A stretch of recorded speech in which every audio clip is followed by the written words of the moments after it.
नमस्कार दोस्तों, स्वागत है आप सभी का आपके अपने इस यूट्यूब चैनल बाय एमडी धीवर पर। दोस्तों, आज का जो हमारा क्लास होने वाला है वो क्लास नंबर तीसरा होने वाला है। और आज की क्लास का जो हमारा विषय रहने वाला है वो हिंदी भाषा रहने वाला है।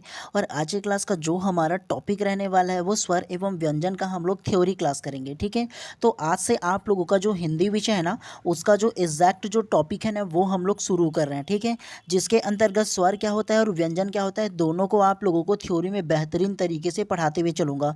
और यकीन मानिए, इससे कम से कम आप लोगों का 2 नंबर का जो प्रश्न है ना वो पूछा जाने वाला है। क्यों?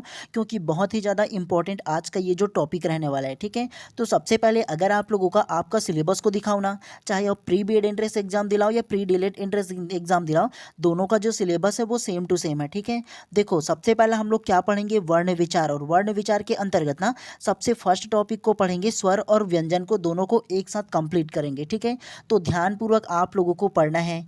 और पढ़ने के बाद ना जो जो चीज़ मैं नोट करने के लिए बोलूँगा उन तमाम चीज़ों को आप लोगों को नोट करते हुए चलना है। ठीक है, और आज का ये जो क्लास है ना वो आप लोगों के लिए हो सकता है थोड़ा सा लंबा चले, तो धैर्यपूर्वक सुनिएगा और समझने की कोशिश कीजिएगा। ठीक है, और कृपया करके जो जो चीज़ मैं बोलूँगा उनको सारी चीज़ों को नोट करना है, इंपॉर्टेंट है इसीलिए बता रहा हूँ। ठीक है, तो चलिए ज़्यादा देर नहीं करते हैं, सीधा सीधा आज के इस टॉपिक को सीधा शुरू करते हैं। और आज का ये जो क्लास हो जाएगा ना, उसके बाद इसका पूरा जो पीडीएफ रहेगा ना वो मैं अपने व्हाट्सअप ग्रुप में डाल दूंगा, तो वहाँ से आप लोग डाउनलोड करके दोबारा अच्छे से पढ़ लीजिएगा। ठीक है, और सारे इसमें जो कीवर्ड लिखे ना सारी चीज़ों को नहीं बताऊंगा, जो जो इंपॉर्टेंट है उसी चीज़ों को आप लोगों को बताऊंगा और नोट करने के लिए बोलूँगा। और बाकी जो जो इसमें लिखा रहेगा कुछ लाइनें ना, वो आप लोग जब डाउनलोड करोगे व्हाट्सअप से ना, तो दोबारा एक बार प्रैक्टिस कर लीजिएगा, पढ़ लीजिएगा आप लोग। ठीक है, तो केवल जो जो इंपॉर्टेंट जो है ना, जो एग्जाम में आने लायक है, उन तमाम चीज़ों को आप लोगों को बताते हुए चलूँगा। ठीक है, तो चलिए सबसे पहले आज का जो टॉपिक है वो वर्णमाला, जिसे हम लोग अल्फ़ाबेट के नाम से जानते हैं। सबसे पहले जानते हैं कि वर्ण क्या होता है। तो सबसे फर्स्ट को ध्यान से पढ़िए, व्यंजन व स्वर के संयुक्त रूप को वर्ण कहते हैं। क्या? तो व्यंजन और स्वर के जो संयुक्त रूप होता है उसे वर्ण कहते हैं। नेक्स्ट को पढ़िए, ध्वनि के मूल रूप को वर्ण कहते हैं जिसके और कोई खंड या टुकड़ा नहीं किया जा सकता, जैसे आ, ई, का, च इत्यादि। तो देखो, ध्वनि के जो मूल रूप होंगे ना उसे क्या बोलेंगे, वर्ण कहेंगे, जिसका क्या है, खंड या टुकड़ा नहीं किया जा सकता। जैसे आ, ई, का जो है इसका कोई टुकड़ा और किया जा सकता है क्या? नहीं ना किया जा सकता है, तो इसे क्या बोलेंगे, वर्ण कहते हैं।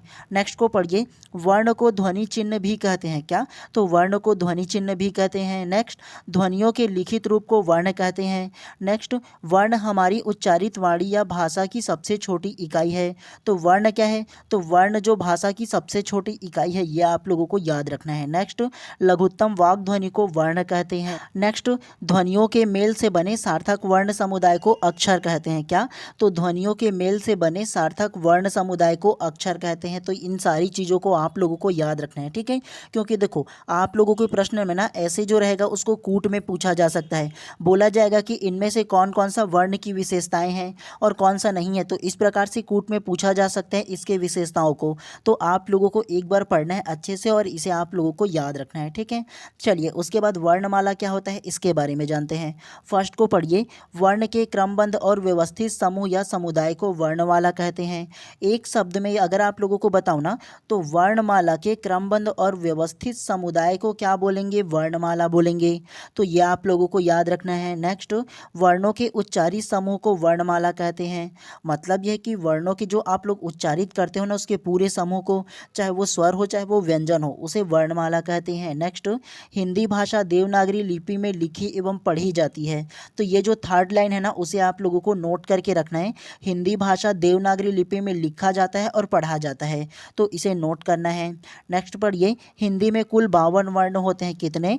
तो हिंदी में कुल 52 वर्ण होते हैं उच्चारण के आधार पर। ठीक है, और आप लोगों को ये भी बोलना होंगे ना, मतलब आप लोगों को ये भी पता होगा वर्तमान में जो वर्णमाला है उसकी संख्या 53 है, ऐसा बोला जाता है। अगर बोला जाएगा तभी आप लोग क्या करना, तभी आप लोग उसको लिखना, अदरवाइज आप लोगों को 52 वर्ण ही लेना है। ठीक है, अगर प्रश्न में पूछा जाए कि वर्तमान में हिंदी वर्णमाला की संख्या कितना है, तो अगर वर्तमान करके दिया जाए तब आप लोगों को 53 लेना है, अदरवाइज आप लोगों को 52 ही लेना है। ठीक है, चलिए नेक्स्ट को पढ़ते हैं, वर्णमाला। कौन कौन सा क्या क्या है इन सारी चीज़ों को जानते हैं। ठीक है, देखो सबसे पहले इसमें दिया गया है वर्णमाला, इसे आप लोगों को याद रखना है। ठीक है, इंपॉर्टेंट है ये जो वर्णमाला है वो कौन सा। तो सबसे पहले स्वर की संख्या कितना है, 11, आप लोगों को बता दिया हूँ ना। तो स्वर की संख्या कितना है, 11 है। आ से लेकर के अ तक की 11 है स्वर की संख्या। पूछा जाता है ठीक है कि वर्णों की संख्या कितना है, मतलब यह है कि स्वर वर्ण की संख्या कितना है ये पूछा जाता है। तो 11 स्वर वर्ण की संख्या याद रखना है। उसके अलावा अयोगवाह कौन कौन सा है, तो अयोगवाह अंगूर और आहा जो है ना वो अयोगवाह कहलाता है। और अयोगवाह क्या होता है, तो अयोगवाह उस वर्ण को कहते हैं जो ना तो पूरी तरह से स्वर होता है और ना ही पूरी तरह से व्यंजन होता है। मतलब यह है कि स्वर के बाद और व्यंजन के पहले आने वाले जो वर्ण होता है ना तो उसे अयोगवाह कहते हैं। ठीक है, तो ये आप लोगों को याद रखना है। ये अयोगवाह की संख्या कितना है, तो 2 है। कौन कौन सा है, तो अंगूर और आहा है। पूछा जाता है प्रश्न निम्नलिखित में से कौन सा अयोगवाह है या अयोगवाह नहीं है। ठीक है, तो आप लोगों को इसे नोट करके रखना है, इंपॉर्टेंट है। उसके अलावा व्यंजन, व्यंजन की संख्या कितना है, 33। आप लोगों को मैंने अपने पिछला फर्स्ट क्लास है उसमें बता दिया हूँ ना कि व्यंजन की संख्या कितना है, 33 है। कौन कौन सा, तो इसे आप लोगों को याद रखना है, वेरी वेरी इंपॉर्टेंट है। याद रखने का तरीका क्या है, तो यहाँ से लेकर के ये जो है ना क च ट त प, इसे आप लोगों को केवल याद रखना है। कैसे, क च ट त प, चाहे एक शब्द में याद रखो, क च ट प, ऐसे याद रख लेना। क से क्या होगा, क ख ग घ अंगा, च से च छ ज झ इया, ट से ट ठ ड ढ अड़ा, त से त थ द ध न और प से प फ ब भ म। तो इसे आप लोगों को याद रखना है, वेरी वेरी इंपॉर्टेंट है। इसमें से ना कई प्रकार से घुमावदार प्रश्न बनते हैं। ठीक है, तो इसे आप लोगों को याद रखना है। व्यंजनों की संख्या 33 है। और ये जो अलग अलग जो 5 हम लोगों ने अलग अलग जो वर्ण पढ़ा है ना, क च ट त प, तो इसे स्पर्श व्यंजन भी कहा जाता है, तो ये याद रखना है। उसके अलावा नेक्स्ट इसमें नीचे दिया है अंतस्थ। अंतस्थ कौन कौन सा है, य र ल व, ये जो 4 वर्ण है ना उसे अंतस्थ कहते हैं। पूछा जाता है प्रश्न निम्नलिखित में से कौन सा अंतस्थ व्यंजन है या अंतस्थ है, ये पूछा जाता है। ठीक है, उसके अलावा नीचे में दिया है ऊष्म। ऊष्म कौन कौन सा होगा, श श श ह, तो ऊष्म जो व्यंजन है ना वो श श श हो जाएगा। तो इसमें से कई प्रकार से प्रश्न बनते हैं कि ऊष्म व्यंजन निम्नलिखित में से कौन सा है या कौन सा नहीं है, ऐसे प्रश्न पूछा जाता है। तो आप लोगों को इसे नोट करके रखना है अपने जो शॉर्ट नोट्स बनाए हो उसमें। उसके अलावा संयुक्त व्यंजन देख लो। संयुक्त व्यंजन की संख्या कितना है, 4 है। कौन कौन सा है, तो छ छत्री का, त्र त्रिशूल का, ज्ञा ज्ञानी का और स्र श्रमिक का। इनसे भी प्रश्न बनता है कि निम्नलिखित में से कौन सा संयुक्त व्यंजन है या संयुक्त व्यंजन नहीं है, ऐसे पूछा जाता है। तो आप लोगों को इन चारों को भी नोट करके रखना है। उसके अलावा उत्प्रेक्षी या द्विभुज, उत्प्रेक्षी या द्विभुज दोनों एक ही होता है और ये 2 प्रकार से होता है। कौन कौन सा, तो डमरू और ढक्कन जो है वो क्या है, उत्प्रेक्षी है या द्विभुज है। इन दोनों को भी आप लोगों को नोट करके रखना है। ठीक है, नोट करने के लिए इसीलिए बोल रहा हूँ, इसमें से ही अधिकतर प्रश्न बनते हैं। और अगर आप लोगों को ये याद नहीं होगा ना तो नहीं बना पाओगे, एक शब्द में बता रहा हूँ आप लोगों को। ठीक है, तो इसीलिए आप लोगों को याद रखना जरूरी है। और इसमें नोट करके जो दिया है उसे आप लोगों को मैंने बताया ना कि वर्तमान में जो वर्णों की संख्या है उसे 53 माना जाता है। ये जो अलग एक वर्ण है ना उसको हिंदी में प्रमुख अलग अलग जो भाषाएं हैं ना उसमें बोला जाता है, इसीलिए। ठीक है, लेकिन अगर सिर्फ पूछा जाए तो 52 आप लोगों को लेना है, लेकिन पूछा जाए कि वर्तमान में कितना है तो आप लोगों को तभी 53 लेना है। ठीक है, अदरवाइज आप लोगों को नहीं लेना है। इसको विस्तार पूर्वक आप लोग अलग से एक बार पढ़ लीजिएगा। ठीक है, चलिए उसके बाद स्वर वर्ण के बारे में जानते हैं। अब हम लोग ना स्वर वर्णों को पढ़ेंगे। सबसे पहले परिभाषा दी है उसको पढ़िए फर्स्ट को ध्यान से। स्वतंत्र रूप से बोले जाने वाले वर्ण अर्थात ऐसे वर्ण जिनका उच्चारण किसी दूसरे वर्ण की सहायता के बिना होता है स्वर कहलाते हैं। स्वर लघुत्तम वाग ध्वनि होते हैं। तो अब आप लोगों को ना ये जो स्वर वर्ण है ना उसे अपने शब्दों में समझा देता हूँ, ध्यान से सुनिएगा। स्वर वर्ण उसे कहते हैं जो अपने आप में क्या होता है, स्वतंत्र होता है, किसी दूसरे के सहायता से ना वो बोला नहीं जाता है, वो स्वतंत्र होता है पूरी तरह से। ठीक है, तो इसे क्या बोलेंगे, स्वर वर्ण बोलेंगे, जिसमें किसी भी प्रकार से अलग वर्ण या शब्द का प्रयोग नहीं किया जाता है। ठीक है, स्वतंत्र रूप से उच्चारण होता है ये, तो इसे स्वर वर्ण कहते हैं। दूसरा को पढ़िए, महर्षि पतंजलि के अनुसार स्वर अजंते स्वर अमंते भवंती व्यंजनमति, अर्थात स्वर स्वतंत्र है और व्यंजन उन पर आधारित है। तो एक चीज़ आप लोगों को ध्यान रखना है, स्वर जो रहेगा ना वो स्वतंत्र उच्चारित होगा, किसी भी वर्ण का इसमें सहायता नहीं लगता है, तो यह आप लोगों को ध्यान रखना है। लेकिन अगर जब हम लोग व्यंजन पढ़ेंगे ना तो व्यंजन जो होगा वो स्वर की सहायता से ही बोला जाता है, तो ये आप लोगों को ध्यान रखना है। ठीक है, उसके अलावा प्रकृति क्या है, स्वाश्रित वर्ण है, मतलब स्वयं पर आश्रित होने वाला क्या है, वर्ण है, तो ये ये ध्यान रखना है। उसके अलावा संख्या दिया है, संख्या क्या क्या है, स्वर वर्ण की संख्या कितना है, तो स्वर वर्ण की जो संख्या है वो 11 है, आ से लेकर के अ तक की। उसके अलावा अगर प्रश्न में पूछा जाए कि कुल स्वर वर्ण कितना है, तभी आप लोगों को 13 लेना है। अगर सिर्फ प्रश्न पूछा जाए कि स्वर वर्ण कितना है तो 11 लेना है, ठीक है। उसके अलावा हिंदी में लेखन के आधार पर स्वर वर्ण की संख्या कितना है, तो 13 है, ध्यान रखना है। इन दोनों को मिला करके बोला गया है, ठीक है। उसके अलावा मूल स्वर कितना है, तो मूल स्वर 4 है। आप लोगों को पहले क्लास में बताया था ना मूल स्वर के बारे में, अ ई उ और त्री, ये 4 जो है ना वो मूल स्वर या ह्रास्व स्वर कहलाता है। तो इसे भी आप लोगों को नोट करके रखना है, चौथा को, ठीक है, प्रश्न पूछा जाता है इस पर भी। उसके अलावा पांचवा, मात्रा के आधार पर स्वर के भेद। तो मात्रा के आधार पर स्वर के जो भेद होंगे वो 2 प्रकार के होता है, पहला ह्रास्व स्वर और दूसरा दीर्घ स्वर। उसके अलावा छठा मौखिक स्वर। मौखिक स्वर जो होता है ना वो आ से लेकर के अ तक की 11 प्रकार के जो वर्ण है ना उसे मौखिक स्वर कहते हैं। तो ये आप लोगों को याद रखना है। स्वरों के निश्चित चिन्हों को क्या बोला जाता है, विराम चिन्ह बोला जाता है, ठीक है। तो ये भी आप लोगों को ध्यान रखना है, ठीक है। चलिए अब देखो स्वरों का वर्गीकरण किया गया है ना, तो स्वरों का वर्गीकरण हाँ 2 प्रकार से किया गया है, पहला ह्रास्व स्वर हो जाएगा और दूसरा दीर्घ स्वर हो जाएगा। देखो मात्रा के आधार पर स्वर का अगर वर्गीकरण पूछा जाए ना तो वो 2 प्रकार से वर्गीकरण किया गया है, पहला ह्रास्व स्वर और दूसरा दीर्घ स्वर। तो इन दोनों को आप लोगों को याद रखना है। इसमें क्या क्या अंतर है एक बार आप लोग अच्छे से इसको और भी पढ़ लीजिएगा, ठीक है। जैसे मोटा मोटी बताऊँ ना तो ह्रास्व स्वर में ना क्या लगता है, कम समय लगता है, ठीक है, जैसे लघु स्वर भी कहते हैं, और इसमें क्या लगता है, कम समय लगता है। इसको बोलोगे ना तो इसमें 2 गुना समय लगता है ह्रास्व स्वर से। उसके अलावा 2 मात्रा का समय लगता है, द्विमात्रिक स्वर बोला जाता है और इसे एक मात्रिक स्वर कहा जाता है, ठीक है। अगर ह्रास्व स्वर या मूल स्वर का जो एग्जाम्पल लोगे ना, अ ई उ त्री जो है रहेगा ना वो ह्रास्व स्वर का क्या है, एग्जाम्पल है, ठीक है।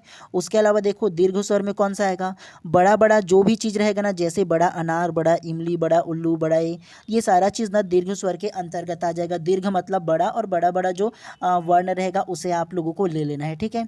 आप लोगों को रटना नहीं है, केवल समझने पर जोर देना है, ये ध्यान रखिएगा आप लोग, ठीक है। उसके अलावा देखो जिह्वा के प्रयोग के आधार पर, तो जिह्वा के प्रयोग के आधार पर ना 3 भाग में बांटा गया है। सबसे पहले अग्र स्वर, दूसरा मध्य स्वर या केंद्र स्वर बोलते हैं, और तीसरा पश्च स्वर। तो आप लोगों को याद रखना है अग्र स्वर, दूसरा मध्य स्वर और तीसरा पश्च स्वर। मतलब ये है कि जो हिंदी वर्णमाला जो है ना, मतलब स्वर वर्णमाला जो रहेगा ना उसको जिह्वा के प्रयोग के आधार पर 3 भाग में बांटा गया है, अग्र स्वर, मध्य स्वर और पश्च स्वर, ठीक है। देखो इसके परिभाषा को आप लोगों को रटने की आवश्यकता नहीं है, आप लोगों को केवल इसमें जो दिया गया है ना वर्ण उदाहरण में उसे आप लोगों को याद रखना है, वेरी वेरी इंपॉर्टेंट है, पूछा जाता है। आप लोगों को कैसे याद रखना है, ट्रिक बताता हूँ, ध्यान से सुनिएगा, ठीक है।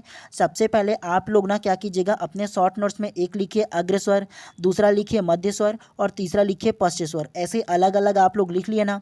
उसके बाद अनारामे आप लोग जानते हो ना, अनारामे नहीं जानते जी आप लोग हैं, अगर जानते हो तो सबसे पहले आ अनार का यहाँ से शुरू करो, आ आमे का यहाँ से शुरू करो, ठीक है। आ अनार का यहाँ लिखे, आ आमे यहाँ लिख लिए, इमली का ईक का, उसके बाद उल्लू का उनका, ऋषि का छोड़ दो, एड़ी का, और उसके बाद ऐनक का, ओखली का, और उसके बाद औरत का, और बस इतना ही आप लोगों को लिखना है। पूरी तरह से देखो ये बन गया ना आप लोगों का। देखो क्या है, अग्र स्वर के अंतर्गत क्या आ जाएगा, तो अग्र स्वर के अंतर्गत ई ए आ जाएगा, और री ऋषि का भी यहाँ पर आप लोग लिख लेना अलग से, ठीक है। उसके अलावा आ अनार जो रहेगा ना वो केवल मध्य स्वर होगा, ठीक है। तो यहाँ से शुरू किए ना आप लोग आ अनार का, आमे का यहाँ लिख लिए, तो ऐसे आप लोग समझ जाओगे, ठीक है। तो समझना है केवल आप लोगों को। उसके अलावा इसमें देखो पश्च स्वर में क्या आएगा, ओ आ जाएगा, ओ आ जाएगा, ऊ और आ जाएगा, तो ये तमाम चीज़ जो क्या होगा पश्च स्वर में आ जाएगा। ऐसे आप लोग एक बार लिख लोगे और समझ जाओगे ना तो इजी तरीके से कुछ भी प्रश्न पूछे बन जाएगा आप लोगों से। अनारा में आप लोगों को नहीं आएगा जी, हाँ आप लोग यहाँ से आ अनार का लिखना, आ में इसमें लिख लेना, ई इमली ई ईक लिख लेना, ओ उल्लू ओ उनका लिख लेना, री ऋषि का लिख लेना, उसके बाद ए एड़ी आ ऐनक लिख लेना, ओ ओकली औरत लिख लेना। ऐसे तो लिख सकते हो ना अनारा में, ऐसे लिखना आ जाएगा तो ईजी तरीके से आप लोगों को याद होगा। फिर आप लोग ऐसे लिख लेना। उसके बाद अगर मैं पूछूं अग्र स्वर कौन सा है तो बता पाओगे ना, मध्य स्वर कौन सा है तो आ अनारबासी इसमें आता है, बता पाओगे ना। पश्च स्वर कौन सा है तो बता पाओगे ना, आमे का हो जाएगा। आप लोग बता पाओगे ना, उल्लू का, ऊन का, ओखली का, औरत की, ये तमाम चीज़ जो है वो पश्च स्वर हो जाएगा। ऐसे आप लोगों को पढ़ते हुए चलना है, समझते हुए चलना है, रटना आप लोगों को नहीं है, इसीलिए बता रहा हूँ, ठीक है। वेरी वेरी इंपॉर्टेंट है, जिस प्रकार से मैं समझाऊँ उसी प्रकार से आप लोगों को बता रहा हूँ। उसके अलावा देखो तीसरा, मुख द्वारा खुलने के आधार पर, जैसे हम लोग उच्चारण करते हैं ना, तो हमारे जो मुख द्वार है ना, मतलब हमारा जो ओंठ है वो खुलता है किस प्रकार से, उसके आधार पर भी क्या है, जो वर्ण है उसको बांटा गया है। कैसे कैसे बांटा गया है, तो सबसे पहले विवृत जिसे ओपन कहते हैं, दूसरा अर्ध विवृत जिसे हाफ ओपन बोलते हैं, तीसरा अर्ध संवृत जिसे हाफ क्लोज बोलते हैं, और चौथा संवृत जिसे क्लोज कहते हैं, ठीक है। मतलब यह है कि मुख जो हमारा खुलता है उसके आधार पर ना 4 भागों में बांटा गया है। तो सबसे पहले ओपन, खुलेगा ना जिस प्रकार से हमारा मुंह, तो उसके आधार पर ना आ उच्चारण करके देखो, आ, पूरी तरह से आपका मुंह ओपन हो रहा है ना। इसका जो परिभाषा है उसे आप लोग अलग से पढ़ लेना, ठीक है। मैं आप लोगों को एकदम परिभाषा नहीं बता रहा हूँ, अगर पढ़ोगे भी तो देखो, जिन स्वरों के उच्चारण से मुख द्वार पूरा खुलता है उसे क्या बोलेंगे, ओपन बोलेंगे, विपरीत बोलेंगे। इसे पढ़ने की आवश्यकता नहीं, मैं ऐसे ही बता दे रहा हूँ आप लोगों को। उच्चारण करो, आ, पूरी तरह से आपका मुंह ओपन हुआ ना, तो ये किस में आएगा, विपरीत में आएगा। उसके अलावा देखो अर्ध विपरीत, हाफ ओपन, अ ए ओ, आधा ओपन हो रहा है ना, अ ए ओ, हाफ ओपन हो रहा है आपका मुंह, उच्चारण करके देखो खुद, हो रहा है ना, तो ये हाफ क्लोज में आ जाएगा। उसके अलावा अर्ध संवृत हाफ क्लोज क्या होगा उसको देखो, तो इसमें एग्जांपल दिया ए ओ, तो ये क्या आ जाएगा, अर्ध संवृत में आ जाएगा, ठीक है। उसके अलावा क्लोज संवृत में क्या आएगा, ई ऊ, एकदम छोटू सा बन रहा है ना आपका मुंह, इसके उच्चारण करो, ई ऊ, छोटा सा हो रहा है ना, तो इसे क्लोज बोला जाता है, ठीक है। तो ये आप लोगों को क्या करना है, एक एक बार आप लोगों को पढ़ते हुए चलना है। उसके अलावा चौथा को देखो, ओंठ की स्थिति के आधार पर, तो ओंठ की स्थिति के आधार पर 2 भाग में बांटा गया है, अवृत्तमुखी अगोलीय और दूसरा वृत्तमुखी गोलीय। अवृत्तमुखी कहने का मतलब यह है कि कोई भी जब आप वर्ण का उच्चारण करोगे ना, तो आपका जो मुख है ना हाफ गोला बनेगा, मतलब ना थोड़ा सा हाफ जो रहेगा वो वृत्त टाइप से बनेगा, और उसके अलावा दूसरा जो बनेगा वो पूरी तरह से गोलाकार बनेगा, वृत्त टाइप से बनेगा ना, तो उसे वृत्तमुखी कहा जाता है, ठीक है। अगर इसके परिभाषा को भी पढ़ोगे तो जिन स्वरों के उच्चारण से ओंठ वृत्तमुखी गोलाकार नहीं होता, तो गोलाकार नहीं होगा, चपटा टाइप से होगा, तो उसे क्या बोलेंगे, अवृत्त बोलेंगे। उसके अलावा जिन स्वरों के उच्चारण में ओंठ वृत्तमुखी या गोलाकार होता है पूरी तरह से, तो उसे वृत्तमुखी बोलते हैं। और अवृत्तमुखी में क्या आएगा, ई ए, शुरुआती की ये जो यहाँ तक की रहेगा ना वो अवृत्त में आ जाएगा। और उसके अलावा ऊ ओ उच्चारण करके देखो ना जी, पूरी तरह से गोलाकार बन रहा है ना, भले ही छोटा बने लेकिन बन रहा है ना गोलाकार, ऊ ओ, तो ये क्या होगा, वृत्तमुखी हो जाएगा। उच्चारण करके देखो और उस शब्द को अपने जो उच्चारण है उसमें फीड करो, तभी आप लोगों को याद रहेगा, अदरवाइज भूल जाओगे आप लोग, ठीक है। चलिए उसके अलावा ना अलजिह्वा मतलब कौवे की स्थिति के आधार पर, तो कौवे की स्थिति के आधार पर 2 भाग में बांटा गया है, निर्नुनासिक जिसे मौखिक स्वर कहते हैं और दूसरा अनुनासिक स्वर, ठीक है। तो इन दोनों को आप लोगों को याद रखना है। इसको भी देखो, जिन स्वरों के उच्चारण में हवा केवल मुख से निकलता है ना, मान के चलो उच्चारण करोगे तो केवल मुख से निकलेगा, मुंह से, नाक से नहीं निकलेगा, तो उसे क्या बोलेंगे, निर्नुनासिक या मौखिक बोलते हैं। जैसे आ ई पूरी तरह से देखो उच्चारण करके मुख से निकल रहा है ना, तो इसे क्या बोलेंगे, निर्नुनासिक वर्ड बोलेंगे, ठीक है। उसके अलावा अनुनासिक, ऐसे वर्ड जो होगा ना जिनका उच्चारण करोगे तो नाक और मुंह दोनों से जो हवा है ना वो निकलेगा, तो वो क्या कहलाएगा, अनुनासिक कहलाएगा। इस प्रकार से जो चांद वाला जो आएगा ना, जैसे देखो उच्चारण करो तो नाक से भी आ रहा है, अगर नाक बंद करके देखो, ये जो उदाहरण दिया उसको, अजीब सा आ रहा है ना, नाक से भी उसका हवा निकलता है, ठीक है। उसके अलावा ये जो वर्ड लिखा है चांद, आंगन, दांत, तो देखो इसमें भी नाक से निकल रहा है, बंद करके देखो नाक को, चांद, अजीब सा आवाज आ रहा है ना, तो देखो ये जो वर्ण होगा ना तो उसमें भी क्या होगा, नाक से भी जो ध्वनि है ना वो निकलता है, और उसके आधार पर उसको क्या बांटा गया है, अनुनासिक स्वर कहते हैं उसके आधार पर, ठीक है। चलिए उसके अलावा ओंठ की स्थिति के आधार पर फिर से बांटा गया है, तो देखो ओंठ की स्थिति के आधार पर अवर्तुल और उसके अलावा वर्तुल और उसके अलावा अर्धवर्तुल, तो इसे आप लोगों को एकदम याद रखने की आवश्यकता नहीं है, रटने की आवश्यकता नहीं है, एक बार केवल आप लोग इसे पढ़ लेना, उतना ज़्यादा ये वाला जो है ना वो इम्पोर्टेंट नहीं है, ठीक है। चलिए उसके अलावा अयोगवाह के बारे में जानते हैं थोड़ा सा। तो अयोगवाह कौन सा है? आप लोगों को बताया था ना कि अंगूर और आहा जो है वो क्या कहलाता है? अयोगवाह होता है। क्यों इसे अयोगवाह कहते हैं? तो इसको अयोगवाह कहने का वजह ये होता है क्योंकि ये तो ना पूर्णतः स्वर होता है और ना ही पूर्णतः व्यंजन होता है। आप लोगों को शुरुआती में ही बताया था ना कि ये क्या कहलाता है? स्वर के बाद और व्यंजन के पहले आने वाला जो वर्ण होता है ना, तो इसीलिए इसको क्या बोलते हैं? अयोगवाह बोला जाता है। ठीक है, तो ये आप लोगों को इसके जो अयोगवाह का दो प्रकार जो ना अंगूर और आहा, केवल ये दोनों इंपॉर्टेंट है, इसीलिए आप लोगों को याद रखना है। ठीक है, और ये जो अलग अलग इसमें जो बोला है ना, एक बार आप लोग पढ़ लेना। जो चीज़ है मैं अपने शब्दों में आप लोगों को समझाते हुए चल रहा हूँ। ठीक है, चलिए अब नेक्स्ट को पढ़ते हुए चलते हैं व्यंजन को। स्वर आप लोगों को समझ में आ गया ना? अब हम लोग क्या पढ़ेंगे? व्यंजन को पढ़ेंगे। ठीक है, तो इसको भी ध्यानपूर्वक पढ़ते हुए चलेंगे। सारी चीज़ों को मैं अपने शब्दों में आप लोगों को समझाऊंगा। जो जो चीज़ मैं समझाऊँ उसी तरीके से आप लोगों को समझाऊंगा। ठीक है, तो चलिए आप लोगों को सबसे पहले ये बता देता हूँ कि आप लोग मेरे व्हाट्सअप ग्रुप में कैसे जुड़ सकते हो। सबसे पहले आप लोग इंस्टाग्राम पर जाइए, सर्च कीजिए बाय MD धीवर करके। वहाँ पर आप लोगों को मेरा प्रोफाइल मिलेगा। मेरे प्रोफाइल में कमेंट करके बोल सकते हो कि सर मेरे को व्हाट्सअप ग्रुप में जोड़ना है, तो वहाँ से आपके नंबर को लेकर के व्हाट्सअप ग्रुप में जोड़ दूंगा। उसके अलावा रैंडम आपकी स्क्रीन पर एक व्हाट्सअप नंबर दिख रहा है, वो भी मेरा ही व्हाट्सअप नंबर है, तो उसमें आप लोग मैसेज कर सकते हो कि सर मेरे को व्हाट्सअप ग्रुप में जोड़ना है, तो वहाँ से आपके नंबर को लेकर के व्हाट्सअप ग्रुप में जोड़ दूंगा। ठीक है, और व्हाट्सअप ग्रुप में ना अभी तक की 100+ लोग हो चुके हैं। कितना? तो व्हाट्सअप ग्रुप में 100+ लोग जो है ना वो अभी तक की हो चुके हैं। तो आप लोग ये नहीं सोचना है कि केवल मैं ही आ रहा हूँ, अकेला हूँ क्या, ऐसे आप लोगों को नहीं सोचना है। ठीक है, और आप लोगों को व्हाट्सअप ग्रुप में जोड़ने के लिए केवल नॉमिनल जो चार्ज है ना वो आप लोगों को पे करने होंगे। इतना पे करना है कि एक दिन आप लोग जब बाहर जाते हो कुछ खाने के लिए ना, तो उतना ही आप लोगों को पे करना होगा। ठीक है, कोई ज़्यादा नहीं, ईजिली आप लोग एफर्ट कर सकते हो। और एक बार आप लोगों को पे करने के बाद ना जितना भी मैं आप लोगों को विषय पढ़ाऊंगा, चाहे वो हिंदी हो, चाहे वो CDP हो, जिसको आप लोग शिक्षण अभिरुचि के नाम से जानते हो, चाहे वो आप लोगों का रीजनिंग हो, ठीक है, तो तमाम जो विषय रहेगा ना, सारे विषय को आप लोगों का जो PDF रहेगा वो आप लोगों को प्रोवाइड कराऊंगा। ठीक है, तो केवल एक बार आप लोगों को ना नॉमिनल जो चार्ज है वो पे करने होंगे। उसके अलावा एक चीज़ आप लोगों को बता दूं, अगर आप लोग कोचिंग भी करोगे ना जी, हैं, तो आप लोगों को ना कोचिंग वाले ना 8 से 10 हज़ार लेंगे, उससे कम में कोचिंग कराएंगे ही नहीं। मैं तो आप लोगों को एकदम नॉमिनल चार्ज ले रहा हूँ। उसके अलावा ना आप बुक लेकर के सेल्फ स्टडी करना चाहते हो तो कर सकते हो, लेकिन जो बुक में है केवल वही आप लोग पढ़ पाओगे। जो आप लोगों को एक्चुअल में डायरेक्शन चाहिए वो आप लोगों को नहीं मिल पाएगा।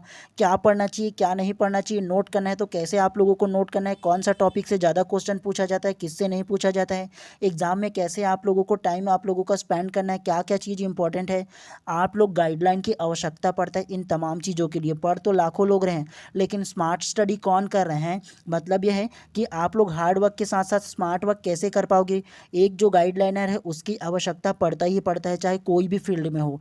तो इसीलिए आप लोगों को गाइडलाइन की ज़रूरत बेशकली पड़ेगा। क्यों? क्योंकि जिस रास्ते पर जो व्यक्ति ना गुजर चुका होता है वो बेहतर तरीके से आप लोगों को समझा सकता है। तो मैं आप लोगों को बताऊं तो मेरा डीलेट कोर्स गवर्नमेंट कॉलेज से हो चुका है, CG टेट सी टेट दोनों क्वालिफाई है। उसके अलावा अभी शिक्षक भर्ती का जो आ रहा है उसका भी मैं प्रेपरेशन कर रहा हूँ। तो बेहतर तरीके से आप लोगों को गाइडलाइन दे सकता हूँ, बेहतर तरीके से आप लोगों को समझा सकता हूँ। ठीक है, और गाइडलाइन बेहतरीन तरीके से मैं आप लोगों को दूंगा ताकि आप लोग ना इस वर्ष आप लोगों को गवर्नमेंट कॉलेज मिल पाए। इसीलिए तो बाकियों से आप लोगों को हट करके पढ़ना है। ठीक है, तो सारा चीज़ गाइडलाइन जो है ना मैं आप लोगों को प्रोवाइड करूँगा। आप लोगों के मन में कोई भी कन्फ्यूज़न होगा मैं आप लोगों से बात करके डायरेक्ट कॉल की भी सुविधा दे दूंगा, और वहाँ से आप लोगों के मन में जो भी डाउट होगा सारा चीज़ को क्लियर करूँगा मैं। तो इसीलिए आप लोगों को इन सारे जो रिक्वायरमेंट है ना उसे आप लोगों को फॉलो करने हैं। ठीक है, और व्हाट्सअप ग्रुप में ज़रूर जुड़ जाइए, बहुत फ़ायदे होने वाले हैं आप लोगों का इससे। ठीक है, चलिए उसके बाद ना व्यंजन वर्ण को पढ़ने के ऊपर फोकस करते हैं। ठीक है, तो ध्यान से इसको भी पढ़िएगा। सबसे पहले ना व्यंजन की परिभाषा दी है, इसको पढ़िए। स्वरों की सहायता से बोले जाने वाले वर्ण अर्थात जिनका उच्चारण स्वर की सहायता से होता है व्यंजन कहलाता है, जैसे क ख ग घ आदि। तो आप लोगों को शुरुआती में ही बताया था ना कि व्यंजन वर्ण किसे कहते हैं। तो व्यंजन वर्ण उस वर्ण को कहते हैं जो स्वरों की सहायता से बोला जाता है। ये जो व्यंजन वर्ण है ना वो स्वतंत्र कभी भी नहीं होता, ये परतंत्र होता है, दूसरों पर आधारित होता है, मतलब स्वर वर्ण पर आधारित होता है जो व्यंजन है वो। तो इसे आप लोगों को ध्यान रखना है। इसकी प्रकृति क्या है? तो व्यंजन परतंत्र वर्ण है, स्वतंत्र नहीं है, तो ये आप लोगों को ध्यान रखना है। संख्या कितना है? तो 33 है। मूल व्यंजन कितना होता है? 33 होता है, तो आप लोगों को याद रखना है इसको। इसके अलावा वर्तमान में व्यंजन वर्ण की संख्या कितना है? तो वर्तमान में 35 है, ये आप लोगों को नोट करके रखना है। ठीक है, वर्तमान में बोला जाए तभी आप लोगों को 35 लेना है। उसके अलावा नेक्स्ट को पढ़िए। परंपरागत रूप से व्यंजन मूल व्यंजन की संख्या 33 मानी गई है, जिसमें द्विगुण व्यंजन डमरू ढक्कन को शामिल नहीं किया गया है, किंतु वर्तमान में इन्हें मूल व्यंजन में शामिल किया गया है। इस कारण वर्तमान में कुल व्यंजन की संख्या 35 हो गई है। तो ये आप लोगों को याद रखना है, किसके द्वारा? तो केंद्रीय हिंदी निर्देशालय द्वारा। तो ये आप लोगों को ध्यान रखना है, ठीक है। विशेषता करके दिया है, इसको पढ़िए। पहला, व्यंजनों के उच्चारण में ध्वनि मुख गुहा के भीतर विभिन्न स्थानों से टकराती है अथवा उनको स्पर्श करती है, तो इसे क्या बोलेंगे? व्यंजन बोलेंगे। दूसरा, प्रत्येक व्यंजन के उच्चारण में अ ध्वनि छिपी रहती है। आ के बिना किसी भी व्यंजन का उच्चारण संभव नहीं है। जैसे देखो, ग के साथ क्या छुपा है? ग धन अ बराबर क्या होता है? ग होता है।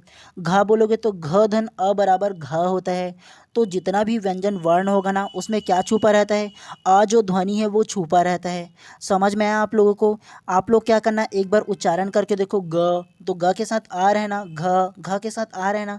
तो इसीलिए जितना भी व्यंजन होगा ना, उसके साथ अ जो ध्वनि है वो छुपा रहता है, ठीक है। वर्गीकरण दिया है, इसको पढ़िए। व्यंजन को निम्नलिखित वर्गीकरण में विभक्त किया गया है। ये दोनों के दोनों सेम है, ठीक है, अलग नहीं है। व्यंजन का जो वर्गीकरण है उसके बारे में। तो व्यंजन का वर्गीकरण कैसे कैसे किया गया है?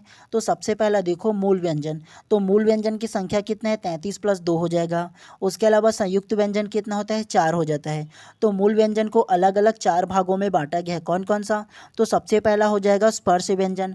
आप लोगों को शुरुआती में बताया था ना, क, च, ट, त और प। तो ये जो पांचों के पांचों जो व्यंजन है ना, वो स्पर्श व्यंजन होता है। क से क्या होगा? क ख ग घ अंगा, च छ ज झ इया, ट ठ ड ढ अड़ा, त थ द ध न और प फ ब भ म। तो ये 5 पंचे कितना हो जाएगा? 25 जो होगा वो स्पर्श व्यंजन हो जाएगा।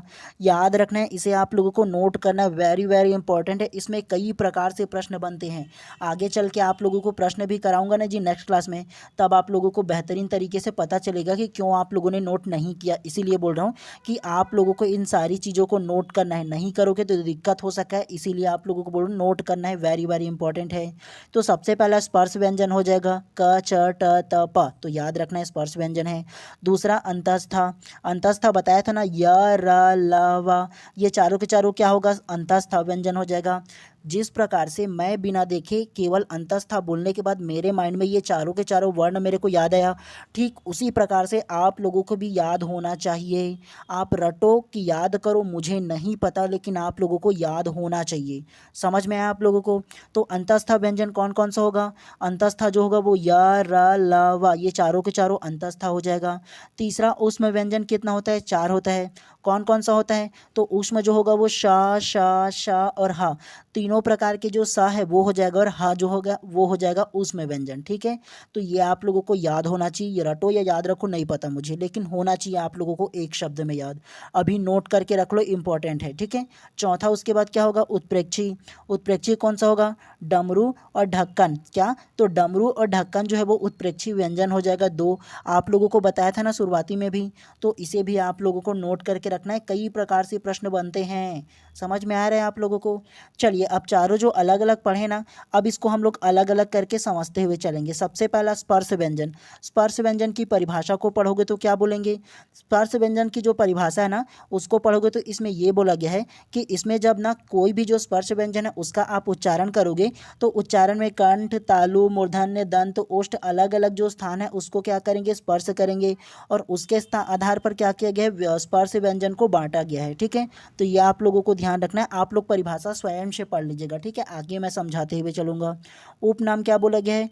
वर्गीय व्यंजन के नाम से भी इसको जाना जाता है, ठीक है। उसके अलावा संख्या कितना है स्पर्श व्यंजन का? 25 बताया था ना जी।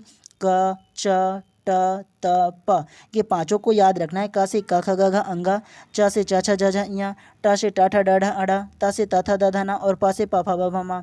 5 पंचे कितना होगा जी? 25। तो ये 25 के 25 स्पर्श व्यंजन हो जाएगा। तो याद रखना है आप लोगों को। उसके अलावा वर्गीकरण, इन्हें 5 वर्गों में रखा गया है और प्रत्येक वर्ग में 5 व्यंजन स्पर्श है।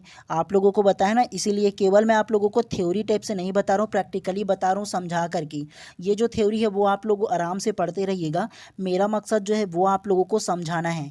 और आप लोगों को देखो ये जो स्पर्श व्यंजन है वो कौन सा होगा, इसीलिए आप लोगों को बोल रहा था कि आप लोगों को याद रखना है बोल करके। इसे आप लोग याद रखोगे ना, क च ट त प, तो इसे याद रखोगे तो ईजी हो जाएगा। कैसे, तो ये आप लोगों ने याद रखा क च ट त प। क से क्या होगा, क ख ग घ अंग, च से च छ ज झ ञ, ट से ट ठ ड ढ अड़, त से त थ द ध न, और प से प फ ब भ म। इसे याद हो जाएगा। उसके बाद आप लोगों को उच्चारण जो स्थान है उसे आप लोगों को याद रखना है। ये दोनों अगर आप लोगों से याद हो गया तो आप लोगों की ये जो उच्चारण स्थान है उसे याद रखना है। कैसे, सबसे पहले कंठव्य, दूसरा तालव्य, तीसरा मूर्धन्य, चौथा दंतव्य और पांचवा ओष्ठ। इसे 4-5 बार आप लोग क्या करो, रटो, रटना ही पड़ेगा इसे, ठीक है। जो चीज़ रटने वाली बात है वो बता रहा हूँ, इसे रटो। कंठव्य, तालव्य, मूर्धन्य, दंतव्य, ओष्ठ, कंठव्य, तालव्य, मूर्धन्य, दंतव्य, ओष्ठ, इसे रट लेना। अगर ये याद हो जाएगा ना तो आप लोगों को कई प्रकार से इसमें प्रश्न बनेंगे। पूछा जाता है प्रश्न कि तालव्य व्यंजन कौन सा है, तो अगर याद रहेगा तो बता पाओगे ना कि तालव्य जो व्यंजन है वो च वर्ग का जितना भी होगा वो तालव्य व्यंजन है। दंतव्य व्यंजन कौन सा है, तो त वर्ग का जो है रहेगा वो दंतव्य व्यंजन है। कैसे याद रखोगे, क च ट त प, ये आप लोगों को याद हुआ, एक लाइन से पूरा लिख लेना इसे।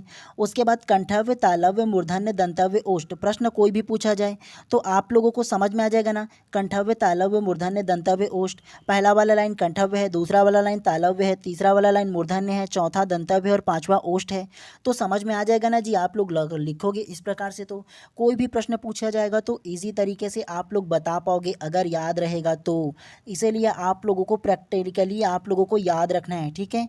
पूछा जाता है कई प्रकार से प्रश्न। आगे कल आप लोगों का जो क्लास लूँगा ना जी, हाँ, मैं जो एमसीक्यू सीरीज़ है वो, तब आप लोगों को पता चलेगा अगर याद नहीं करोगे तो। इसीलिए बोल रहा हूँ याद रखना है। आप लोगों को प्री बीएड और प्री डीएलएड एंट्रेंस एग्जाम के लिए केवल नहीं है, कोई भी आप भविष्य में एंट्रेंस एग्जाम दोगे उसमें हिंदी का जो विषय है वो आता है, उसमें आएगा तो ये भी प्रश्न पूछा जाता है इसमें से। तो आप लोगों को केवल अपने एंट्रेंस एग्जाम के लिए नहीं पढ़ना है, कॉम्पिटिशन एग्जाम के बेस पर भी पढ़ते हुए चलना है। समझ में आ रहा है आप लोगों को। चलिए उसके बाद नेक्स्ट को पढ़ते हैं, नासिक के व्यंजन। नासिक के व्यंजन कौन सा होगा, तो देखो प्रत्येक वर्ण का पांचवा जो वर्ण होगा ना वो नासिक के व्यंजन कहलाता है। कैसे, तो ये जो आप लोगों ने वर्ण याद किया ना, क च ट त प, और क से क्या होगा, क ख ग घ अंगा, च से च छ ज झ ञ, ट से ट ठ ड ढ अड़ा, त से त थ द ध न, और प से प फ ब भ म।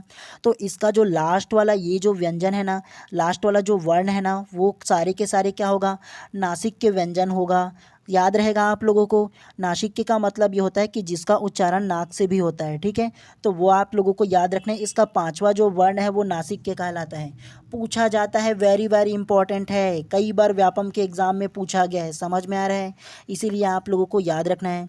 उसके अलावा अवरोधी व्यंजन क्या होगा, तो अवरोधी जो व्यंजन होगा ना, ये जो रहेगा प वर्ग का जितने भी रहेगा ना, ये जो प वर्ग दिया है लास्ट वाला, तो उसे अवरोधी व्यंजन के नाम से जानते हैं। तो ये आप लोगों को याद रखना है, चाहो तो नोट करके रख लीजिएगा, ठीक है।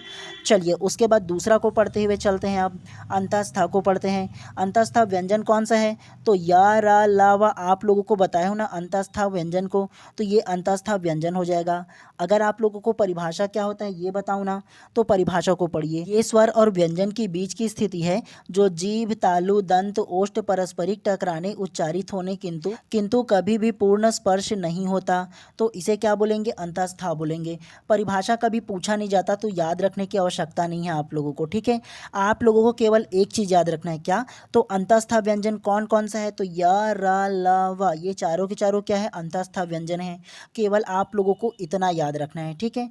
जितना याद रखोगे बाकी सब चलेगा। ये सारा चीज अलग अलग जो उच्चारण स्थान है ना वो आप लोगों को आगे बताऊंगा, तो इसमें आप लोगों को रटने की आवश्यकता नहीं है। अंतस्था व्यंजन में ये चारों जो वर्ण है केवल उसे आप लोगों को याद रखना है। बाकी इसका उपनाम एक जो दिया है अर्धस्वर, ये याद रखना है। उसके अलावा बाकी चीज़ को एकदम रटने की आवश्यकता नहीं है, ठीक है। जहाँ जहाँ से प्रश्न पूछा जाता है उन सारी चीज़ को बताने की कोशिश कर रहा हूँ मैं। उसके अलावा तीसरा ऊष्म व्यंजन। ऊष्म व्यंजन कौन सा होगा, तो श, श, शाह, तीनों सा और हा जो रहेगा ना वो ऊष्म व्यंजन होता है, और इसकी जो संख्या है वो 4 होता है। तो इसे आप लोगों को याद रखना है। इसमें से ही ज़्यादा प्रश्न पूछा जाता है कि इनमें से कौन सा ऊष्म व्यंजन है या ऊष्म व्यंजन नहीं है। और अगर इसका बात करो ना कि उच्चारण स्थान के बारे में, वर्ग के बारे में, तो आगे आप लोगों को बताऊंगा। तो अभी आप लोगों को इसे रटने की आवश्यकता आप लोगों को नहीं है, ठीक है। इसका जो उपनाम है उसको याद रखना, संघर्षी कहा जाता है इसे, क्या, तो संघर्षी व्यंजन इसे कहा जाता है। ये आप लोगों को याद याद रखना है। उसके अलावा परिभाषा के बारे में बताऊँ ना तो अपने शब्दों में बता दे रहा हूँ। ऊष्म व्यंजन उसे कहा जाता है जिसके उच्चारण से ना रगड़ घसड़ से उत्पन्न होता है, गर्म हवा निकलता है जब आप इसका उच्चारण करोगे तो इसीलिए इसको क्या बोला जाता है, ऊष्म व्यंजन के नाम से जाना जाता है। ठीक है, केवल आप लोगों को इतना याद रखना है इसमें। चलिए उसके बाद चौथा पढ़ते हैं, उत्प्रेक्षी व्यंजन या द्विभुज व्यंजन। तो उत्प्रेक्षी व्यंजन किसे बोला जाएगा, डमरू या ढक्कन को उत्प्रेक्षी व्यंजन कहा जाता है। तो ये आप लोगों को याद रखना है, रटने की आवश्यकता नहीं है, परिभाषा आप लोग अच्छे से और पढ़ लीजिएगा। ठीक है, इसके बारे में इसका उपनाम क्या है, तो इसे द्विगुण व्यंजन भी कहा जाता है, ये आप लोगों को याद रखना है। ठीक है, उच्चारण स्थान क्या होता है, मूर्धा हो जाता है। ठीक है, तो ये ध्यान रखना है। निर्माण वगैरह प्रयोग वगैरह एकदम आप लोगों को रटने की आवश्यकता नहीं है, एक बार केवल आप लोग पढ़ लेना, उसके अलावा कुछ करने की आवश्यकता उतना ज़्यादा इसमें नहीं पड़ेगा। ठीक है, चलिए उसके अलावा संयुक्त व्यंजन के बारे में थोड़ा सा जानते हैं। संयुक्त व्यंजन कौन सा है, तो संयुक्त व्यंजन की जो संख्या है वो 4 है। आप लोगों को शुरुआती में बताया होना कि छ छत्री का, त्र त्रिशूल का, ज्ञा ज्ञानिक और स्रा श्रमिक का, ये चारों के चारों जो होगा ना वो क्या कहलाएगा, तो वो संयुक्त व्यंजन कहलाता है। तो इसे केवल आप लोगों को नोट करके रखना है।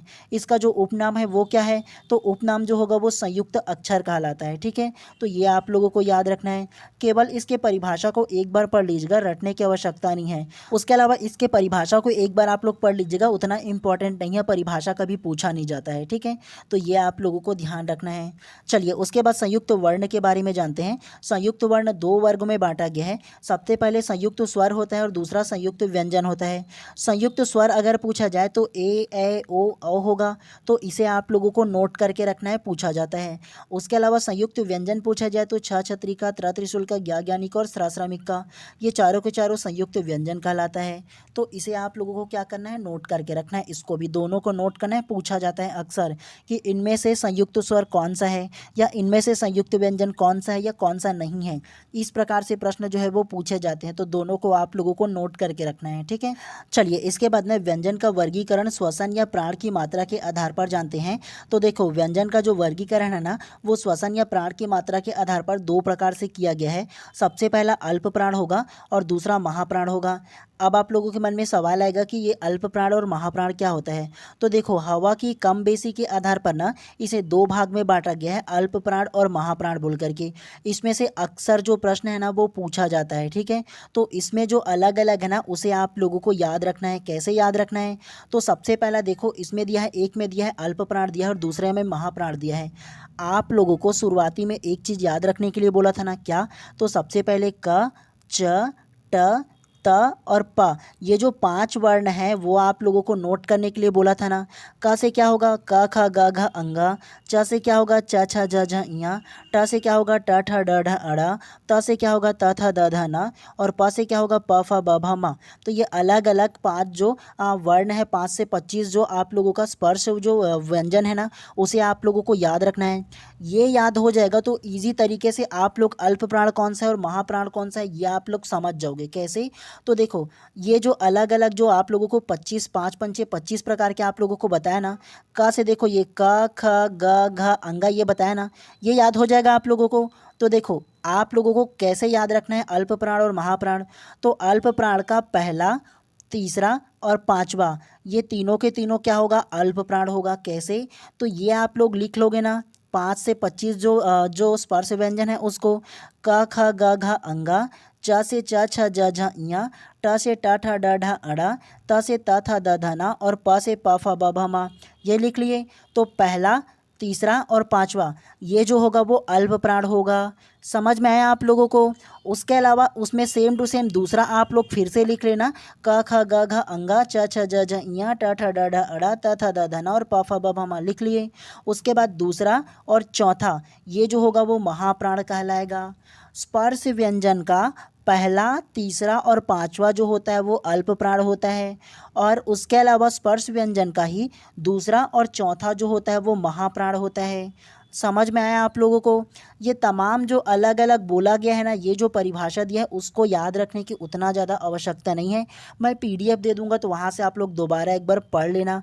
लेकिन जो चीज़ इंपॉर्टेंट है, जो आप लोगों को याद रखना है, वही चीज़ मैं आप लोगों को बता रहा हूँ, समझा रहा हूँ आप लोगों को, ठीक है।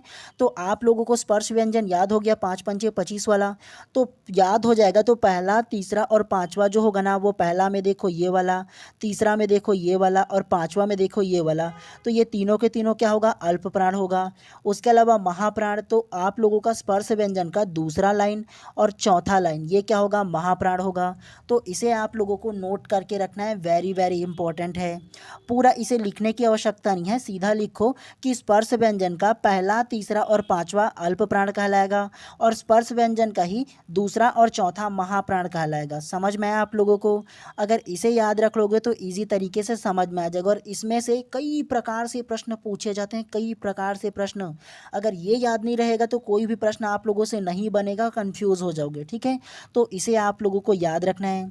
उसके अलावा अंतस्थ व्यंजन जो रहेगा ना, यार अलावा, तो ये किस में आएगा, वो अल्प प्राण में आ जाएगा। उसके अलावा ऊष्म व्यंजन जो है ना, वो शाह जो है वो महाप्राण में आ जाएगा। तो ये आप लोगों को याद रखना है, इतना ही केवल, ठीक है।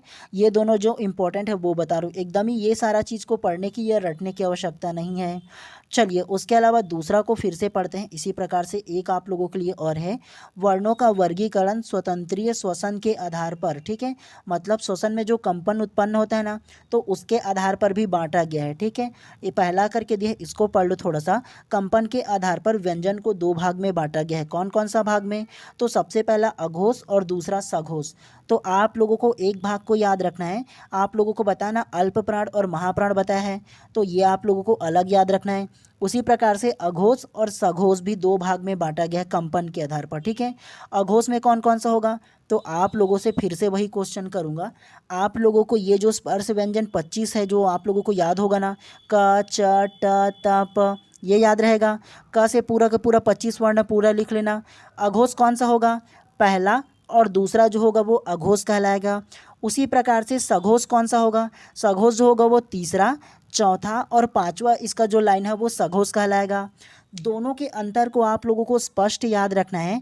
आप लोगों से अगर मैं पूछूं कि अल्प प्राण कौन सा होगा, तो अल्प प्राण जो होगा वो पहला हो जाएगा, तीसरा हो जाएगा और पांचवा जो है वो अल्प प्राण होता है। और महाप्राण कौन सा होगा? तो महाप्राण जो होगा वो दूसरा और चौथा महाप्राण था इसमें। लेकिन अगर आप लोगों से एक सवाल पूछूं कि इसमें अघोष कौन सा है, तो अघोष जो होगा वो पहला और दूसरा जो अघोष होगा।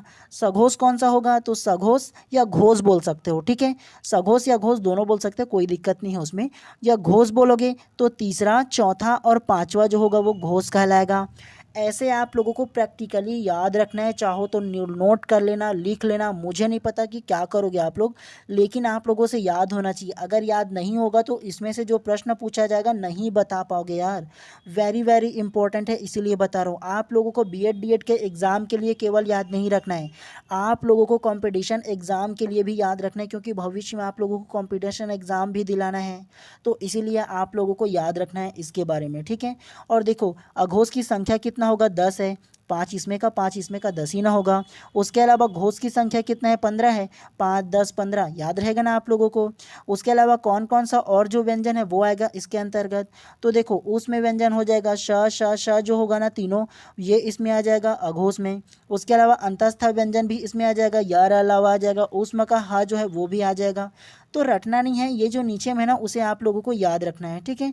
तो ये आप लोगों को क्या करना है, याद रखना है इसके बारे में, ठीक है।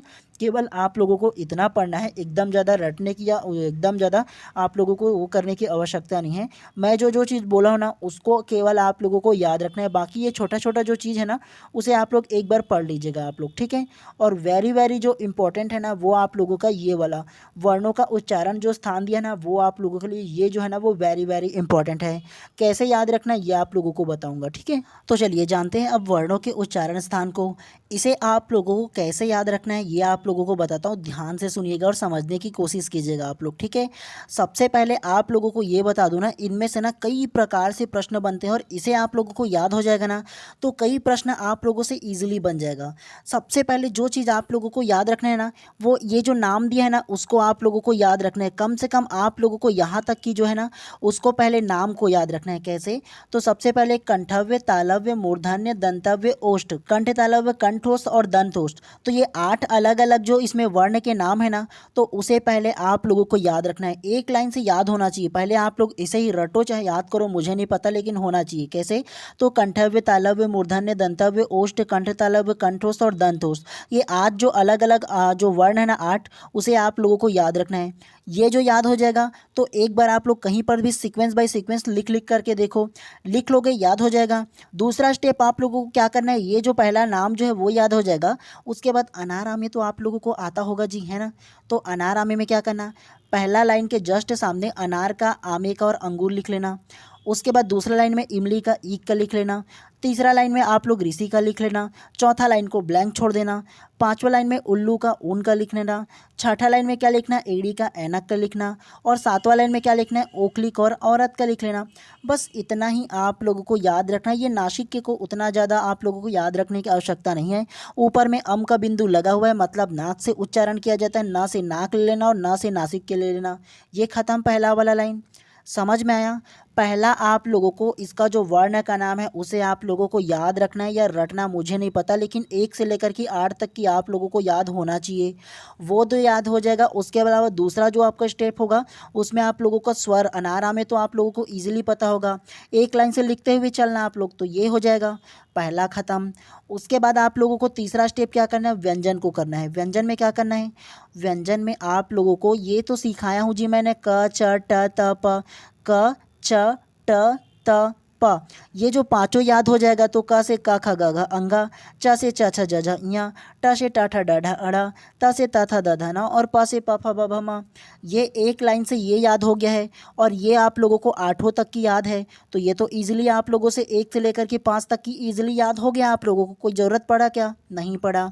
उसके अलावा नासिक्य आप लोगों को बताया हो ना कि ये जो स्पर्श व्यंजन है उसका 5वां वाला जो होता है वो नासिक्य कहलाता है। तो ये नासिक्य में ले लेना आप लोग। समझ में आया आप लोगों को? रटने की ज़रूरत पड़ा क्या आप लोगों को? नहीं पड़ा ना, तो इसे आप लोगों को याद रखना है। उसके अलावा लास्ट में इसमें अलजिह्वा दिया है, क ख ग ज फ, ये आप लोगों को एक बार याद रखना है, इसका लास्ट का जो होता है वो। उसके अलावा एक चीज़ आप लोगों को ये याद रखना है, अंतस्थ आप लोगों को बताया हो ना, य र ल व आप लोगों को बताया हो ना, तो एक को छोड़ करके दूसरा य लिख लेना, र लिख लेना और ल लिख लेना। ये तीनों समझ में आ गया। लास्ट में जो व होगा इसमें वो दांत, ठीक है, दंतव्य को आप लोग दांत ले लेना। दांत को क्या करते हो, व से जोड़ते हो, ये आप लोग व ले लेना दांत वाला में। ठीक है, ठीक है। दांत क्या होता है, वाइट होता है कि नहीं, आप लोग ये बताओ। तो व को वाइट ले लेना, दंतव्य ले लेना, दांत वाइट है तो दंतव्य में आ जाएगा, ऐसे समझ लेना। समझ में आया आप लोगों को? उसके अलावा अंतिम में आएगा ऊष्म। ऊष्म क्या होगा, ऊष्म आप लोगों को बताओ ना, श श श ह, तो ह को पहले लिख लेना, उसके बाद फिर शक्कर का सा, फिर षटकोण का सा, फिर सिंपल वाला सा है उसको लिख लेना, सरहते वाले सा। समझ में आया? बन गया ना आप लोगों को? ऐसे याद रखना है।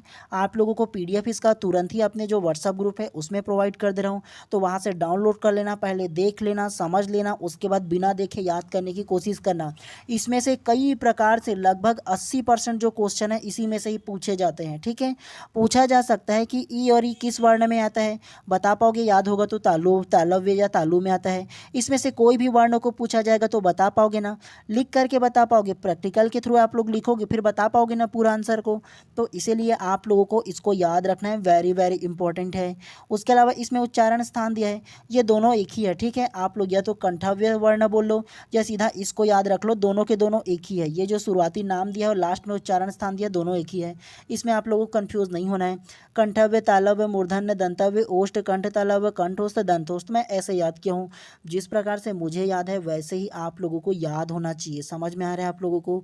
अगर नहीं याद करोगे तो फिर तकलीफ होगा, आप लोगों से क्वेश्चन नहीं बनेगा जब मैं नेक्स्ट क्लास में लेकर के आऊँगा क्वेश्चन। तो अगर आएगा ना तो एक भी प्रश्न ऐसा नहीं रहेगा जो आप लोगों से छूट जाए। समझ में आया? तो आज आप लोगों के पास टाइम है, अच्छे से याद कीजिए। कल मैं आप लोगों के लिए इसके क्वेश्चन लेकर के आऊँगा तो बनना चाहिए आप लोगों से। समझ में आ रहा है आप लोगों को? तो चलिए, आप लोगों को ना केवल इतना ही पढ़ना था। इसके बाद जब नेक्स्ट क्लास लाऊंगा ना तो इसी का जो MCQ सीरीज़ है वो लेकर के आऊँगा और इसे आप लोगों को याद रखना है, ये बता रहा हूँ आप लोगों को, वेरी वेरी इंपॉर्टेंट है। ठीक है, और ये जो PDF है ना अभी जस्ट अपने व्हाट्सअप ग्रुप में डाल दे रहा हूँ, तो आप लोग क्या करना, वहाँ से डाउनलोड कर लेना। और अभी तक के व्हाट्सअप ग्रुप में नहीं जुड़े तो जुड़ जाओ जी। मात्र आप लोगों को थोड़े से पैसे के लिए इतनों सब के लिए आप लोग अगर कि अपने आप को अवॉइड करोगे तो बाद में बहुत ज़्यादा पछताओगे, समझ में आ रहा है। तो आप लोगों को केवल व्हाट्सअप ग्रुप में जुड़ना है, जुड़ जाइए, ज़्यादा बेहतर रहेगा आप लोगों के लिए, ठीक है। इतना भी नहीं लूँगा कि आप लोग दे ना पाओ, एकदम नॉमिनल लूँगा जी, उससे ज़्यादा नहीं लूँगा, ठीक है। तो यह आप लोगों को ध्यान रखना। और अभी तक कि आप लोगों ने चैनल को सब्सक्राइब नहीं किया तो कर लेना, क्योंकि प्रॉपर टाइम पे आप लोगों को जब मैं क्लास लाता हूँ तो नोटिफिकेशन मिल पाता है, सब्सक्राइब करोगे तभी मिल पाता है, ठीक है। अपने एग्ज़ाम तक की कम से कम सब्सक्राइब कर लो, उसके बाद फिर आप लोगों की इच्छा, कंटिन्यू बने रहना चाहते हो तो रह सकते हो, अदरवाइज़ आपकी इच्छा है, लेकिन अभी कर लेना ज़्यादा महत्वपूर्ण है, ठीक है। चलिए आज की इस क्लास को